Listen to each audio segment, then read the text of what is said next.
دیواروں کے کان ہوں یا نہ ہوں، فرشتوں کے پاس قلم ضرور ہوتا ہے۔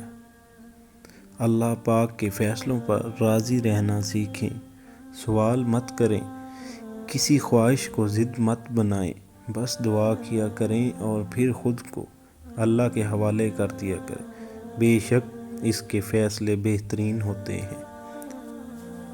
کچھ لوگوں کے پاس کچھ بھی نہیں ہوتا مگر وہ پھر بھی مسکرا رہے ہوتے ہیں، جانتے ہیں کیوں؟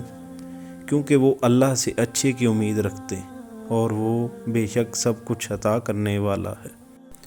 حضرت حسن رضی اللہ تعالیٰ عنہ نے فرمایا، انسان کی تباہی 3 چیزوں میں ہے: تکبر، حرص اور حسد۔ رسول اللہ صلی اللہ علیہ وآلہ وسلم نے ارشاد فرمایا، جو شخص پابندی سے استغفار کرتا ہے اللہ تعالیٰ اس کے لیے ہر تنگی سے نکلنے کا راستہ بنا دیتے ہیں۔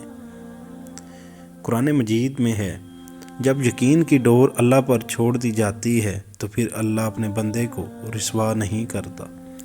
قرآن پاک بار بار کہتا ہے، غمگین نہ ہوں، نا امید نہ ہوں، کمزور نہ پڑو، اور پھر ارشاد ہوتا ہے، تمہارا مستقبل تمہارے ماضی سے بہتر ہوگا انشاءاللہ۔